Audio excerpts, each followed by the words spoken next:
Hi, everyone. Welcome back to another episode. We are here talking about some really cool, very exciting things happening in health, wellness, marketing, all of that sort of thing. As marketers, we are never really off and just relaxing as we scroll. Like end of day scrolls are not our time to check out because we pay attention to pretty much every single ad we receive. We're, looking at content strategy for the brands that are popping up.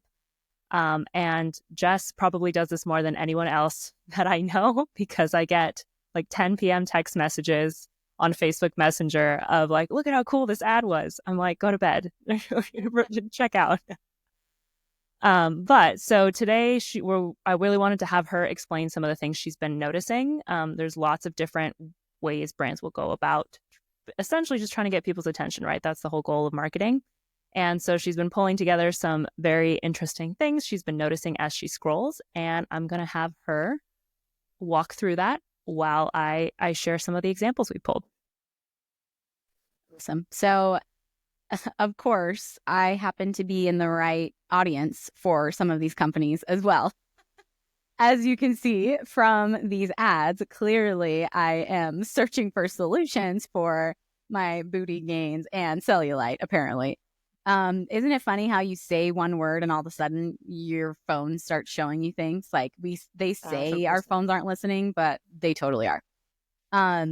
I started noticing. So the first thing that caught my attention. So, okay, stepping back further, wellness brands, any type of e-commerce brand right now has to get extremely aggressive on social media because gone are the days where you can just talk about your product or show it once or run one ad.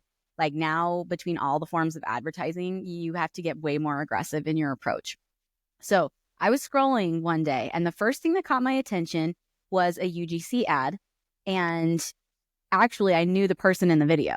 So I was like, oh, wait, like, hey, I know her. But it wasn't on her personal feed. So automatically I was like, oh, she's doing a video for a brand. So I started looking at the brand. I've actually used products from this brand before. So this isn't in any way like a promotion for this company. I mean, I do really want to try this one for my juicy booty, but I haven't yet. But the point of it is that I started obviously being targeted for these cellulite ads. But what I also noticed is that this is a newer product from this company and they have an aggressive approach to how they're kicking out, kind of launching and really running on this product. So just to describe verbally what we're looking at here for people who are listening and not watching, essentially we have 5 screenshots of a Facebook feed up, all of which are ads from happymammoth.com. You can see by the link in the ad, but the ad itself is coming from 5 completely separate pages, none of which are actually Happy Mammoth's company page. So we have Healthy Living. Oh, sorry, one is. We have Healthy Living, Stacy's blog, Women's Health and More, Oh My Gut, all running ads for Happy Mammoth products.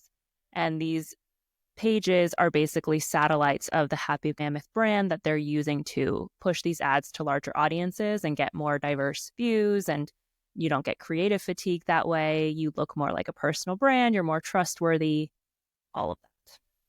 So first of all, like kudos to this brand with their ad creatives because like this second one in, we love smooth butts and we cannot lie. I mean, it's literally an orange on one side and a peach on the other. Like that is the best comparison for cellulite on your butt. So, I mean, kudos to their ad. And that one is actually on their brand page. But what I started noticing is that they have used a variety of ad creatives and started putting them out on personal brand pages, which we've all heard the topic of people right now are listening to people, not brands. And so this company took it one step further. And can you imagine the benefit to your company if you were running campaigns from personal brands, but the personal brands you also controlled? So I started digging deeper and realized that these pages that they are posting these ads from are also, in my opinion, they're not real people. They are also run by these companies that have noticed that people are listening to personal brands more than businesses. So if you notice some of these, this first one is called Healthy Living. I mean, and I'm not here to throw shade at any of these accounts, but the other thing to notice is that Facebook, if you've run any kind of Facebook ad, you have great targeting, but it will only show your ad to the same people for so much, like for a certain amount of time. It's only going to show it to those people 2 or 3 times before it doesn't show them anymore. But if you're hitting the same audience from 10 different accounts with different ad creatives, think of the reach that you can get from, because now you can run it. You also don't have as many limitations when you run ads from a personal page versus a business page. So there's all sorts of strategy to unlock in this approach. But what caught my attention was that these other accounts they don't look very deep. Like this Stacy's blog, this Women's Health and More. And I would feel terrible if there was a actual human behind those accounts. And I'm sitting here saying that they're not that deep. But the content in there looks to me like a strategy that these companies are using to create personal brands that they can run these ads from that looks like it's coming from a person and not a brand, which is a brilliant strategy to get in front of more people in a more personal way. The content that lives on like Stacy's blog, Healthy Living, is all very similar and very generic. So it's not like it's a person and her family and her life stories. It's very generic, like wellness tips or like superfoods you can eat or, things like that are kind of the same. So this brand, and this is not the only brand that is doing this. I've seen it with Norse Organics. They're an acne company. And I obviously was targeted by them too, because I actually tried their products with my kids for their acne. I noticed that the same acne products were being marketed by several personal blog accounts that were also not real accounts, which this is not sketchy in any way. This is brilliant strategy to reach a broader audience and feel like it's more authentic than coming from a brand. But they also are still putting them out on their brand page sponsored. These same companies are also doing UGC content, which everyone should be familiar with UGC by now. But literally the person in the video, she is not an influencer. She just filmed the video, gave the company the video, and then they run it as an ad with the content that she filmed. But, so we have the UGC option. Then I also have seen companies, the same company did a collaboration, like a long-term partnership with an actual influencer. So gone are the days where we're like, hey, we have this new product and you put it out once. There are so many angles that you attack social media with. And I would love to see this company's back end because I really am driven by the data and I love to see the numbers. So I would love to see. Clearly, you just like back ends in general. That's the theme of today's podcast. What? And I cannot lie. I mean, now I need to try the product, and next episode it'll be my butt on here showing you the difference, right? That's behind the paywall. Subscribe to Patreon for that. Yes. I do think that we should. There are several products I want to try. We totally should start a segment where we are sampling these products. But I would love to get, let's say, I'm going to say the name of the brand, Happy Mammoth.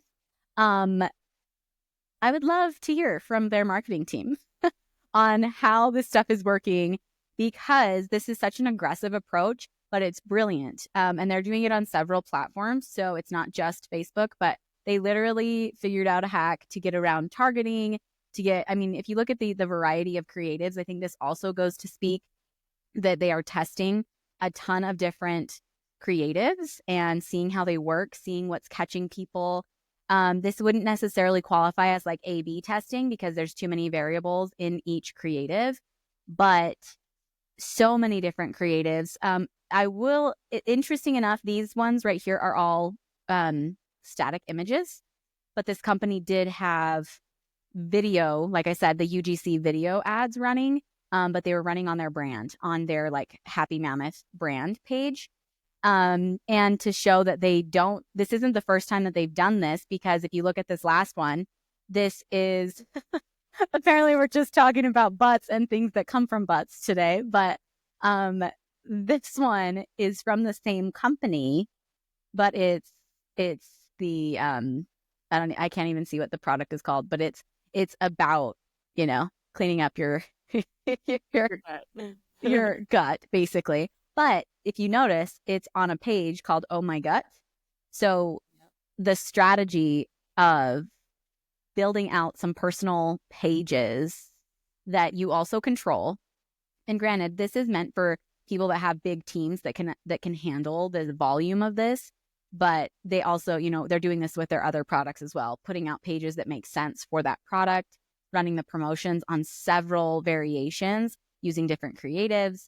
And yeah, I'd love to get my hands on the back end data of this so that we could see what it actually is doing for their performance. But I have seen other brands doing it. It really is an aggressive approach, but such a smart strategy to launch a new product. And I'd love to see their next round be some testimonials and some real before and afters, but their website does a really great job of showing those things too. Like I said, I want to try the product. So clearly their marketing is working. So who would you say could use this strategy? Is this a good strategy for? So this is a great strategy for health and wellness, DTC. So like e-commerce, ones that have products like this. I see that people doing this a lot with new GLP-1 trends. Now that GLP-1s, you don't have to have a prescription for it. And there are so many people jumping in on those. I've seen that happening a lot. It would be great for things like med spa. Well, so, okay, I take that back. It would not be the best for local, I guess, in my perspective, unless you're building all of these brands that are very local for your brick and mortar shop. This is more broad scale if you can have an audience anywhere, in my opinion. I think you could make it work for local targeting. I think it's just going to be a little bit more tricky to have content that feels authentic for a local audience. But I would say anyone that has product to sell, that you can also create content around in quantity on the back end. So you have to be able to supply the content for all of these other pages as well and have it feel somewhat authentic and have it make sense so that when they go to the page, it's not like, wait, what is this page? You have some things there. I think the whole point of the strategy is to move around the fact that people don't trust brands as much as they trust people. Mm-hmm. But so if you do it in a way that then looks untrustworthy, it kind of defeats the whole purpose of even using this strategy. And I don't think your average consumer would notice.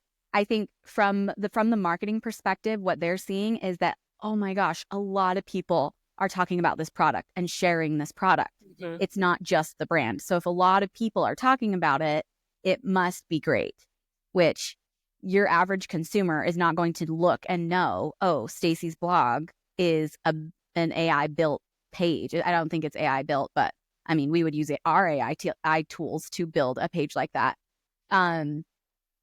which is a whole other topic of AI tools and how to leverage them for marketing right now. But your average consumer, this is where this kind of product is where quantity beats over the high value video testimonials, which those are still going to be your closers. Those people like me that are on the fence that are like, oh, I really want to try this, but I want to hear from a real person. Like, did it actually work? That's me. I'm on that middle ground. These are going to at least capture you and get you in because you're seeing so much quantity of it. It looks like a lot of people are talking about it, but also this company is saving themselves having to partner with a ton of different actual pages. So they're saving themselves the cost of working with influencers, aligning with other brands. They literally have full control over all of their external brands or their external partnerships as well. Yeah.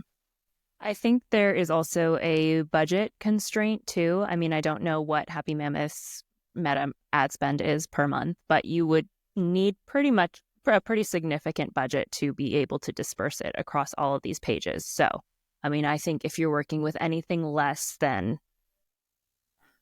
5,000 per month, I mean, maybe even more, 10,000 per month, like you wouldn't even need to consider moving in this direction until you're spending more than that and you're getting audience fatigue and creative fatigue and all. Yeah. And you can see you again, I don't work for Happy Mammoth, so I don't know what their back ends look like.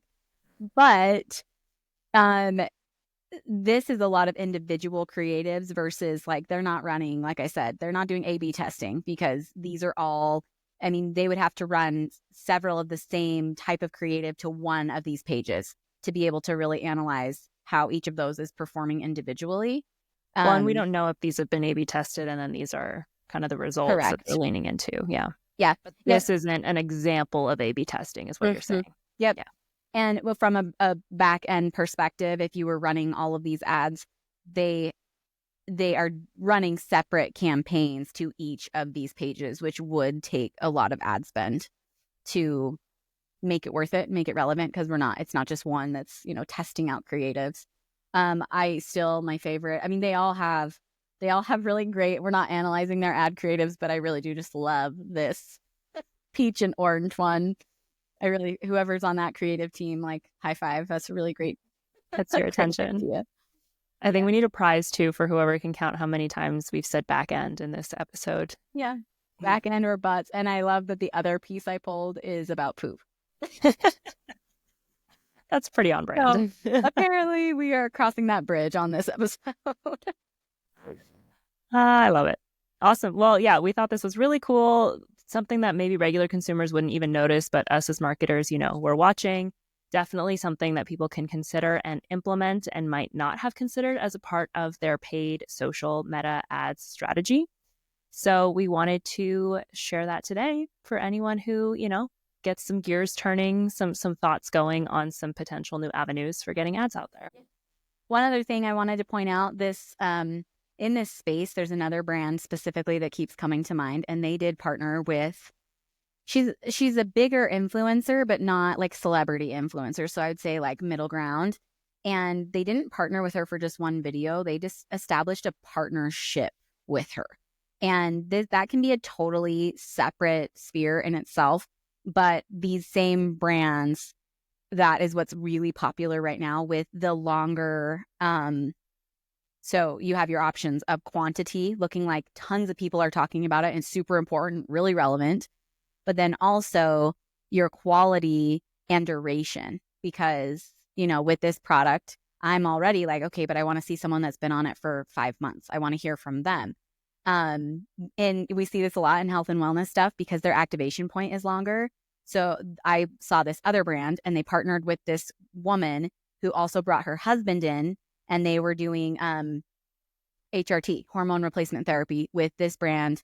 And they both were doing video testimonials about their journey. And then they have another one that's like 3 months in, 6 months in. So it's like a longer partnership, but it was an established long-term partnership, which I think a lot of these wellness brands should find partnerships like long-term, not just one piece, not one UGC video, but like there's those two variables I think that you have to focus on in this industry is quantity.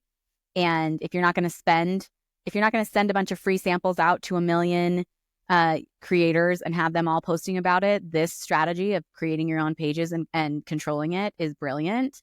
And then secondly, quality partnerships would be my next go-to Long of, term. yes, long-term, get the product in people's hands and then follow it for real. If your product is really as good as you say it is, then you should be having some stellar reviews from 3 months in. Like, I mean, I'll happily show you my butt in 3 months after I've been trying this product so that you can see. It's not even my butt. I don't know why we're talking about my butt, but mostly like I would love to see the progress on my legs. So that's okay, back to quantity and quality when it comes to paid advertising on social.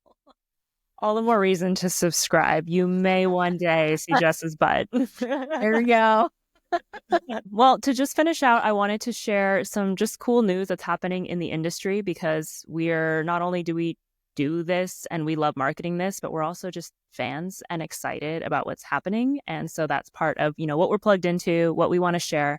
A few episodes back, we talked about the shift in messaging in health and wellness away from kind of siloed focused healthcare to more well-rounded, how are we taking care of the whole person? How are we dealing with pretty much how every piece clicks together? I think that's a shift that's really happening nationwide right now, where healthcare has always been, the best thing a doctor can be is highly, highly specialized. And now people are really starting to value doctors that can look at your entire system and how everything's working together.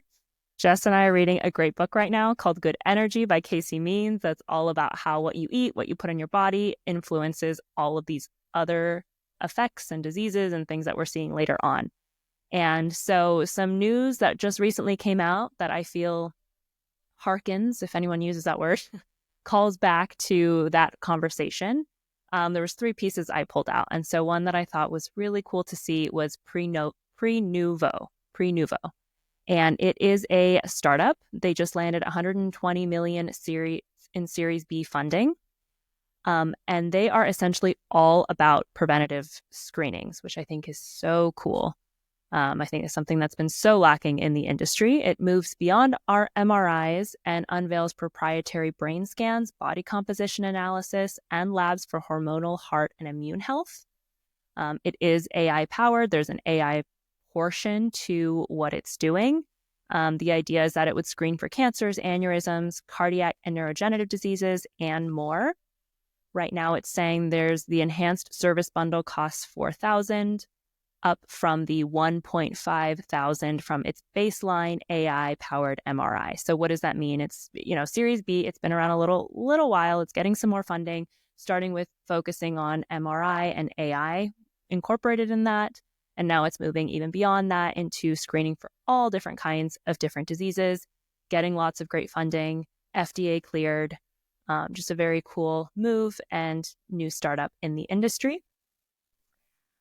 Optimized by Equinox was something that was announced last year. So it's not new news, but it's Equinox's move to basically become this center of all wellness. It's a crazy expensive health program membership that they're offering. So it's not totally accessible to, your average middle-class person right now, but it includes lab tests, fitness tests, personal training, nutrition coaching, sleep coaching, massages. It's basically taking what was once just, they do gyms and they do fitness and moving them into this like pinnacle of all kinds of wellness.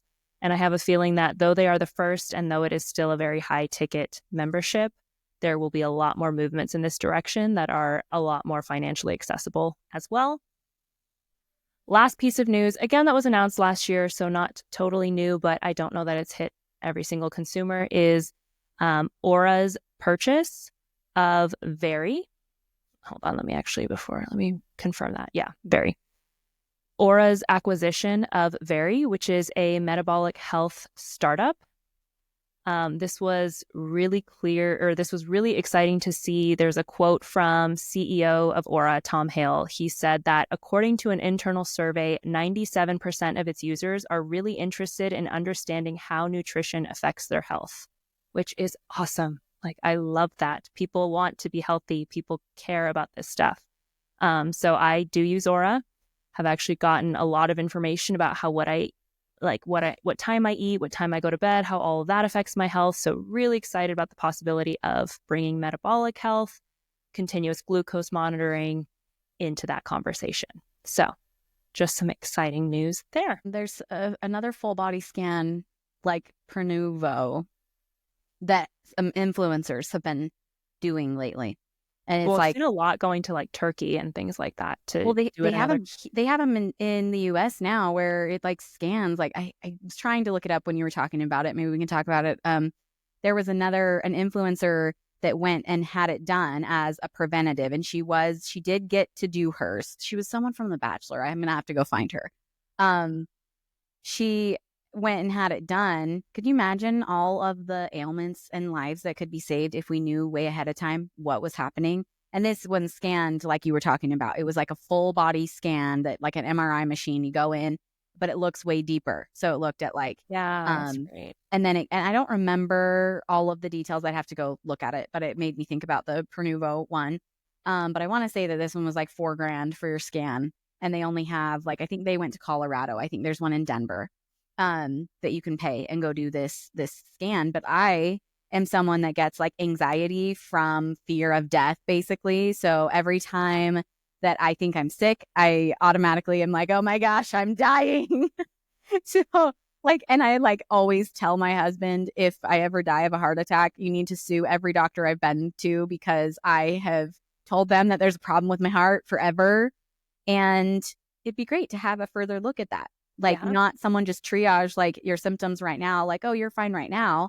Like, I don't want to just be fine right now. I want to be fine in 50 years too. So what can I do now to make sure? Or, I mean, I think all of us have a loved one that we could have helped if we had this information. I would love for this kind of technology to become more accessible to everyone. Well, I think what makes all of this cool is that it puts the power over your health back in your hands. Yeah. I feel like we've been so subject to like doctors saying you're fine and not wanting to run the tests, and then people are literally dying because of it. That now it's like, no, I can get my own measurements, I can see my own symptoms, not to discredit, we'll always need doctors. So I'm not Absolutely. saying that, but it's nice to have that power and that like inside look to your own body.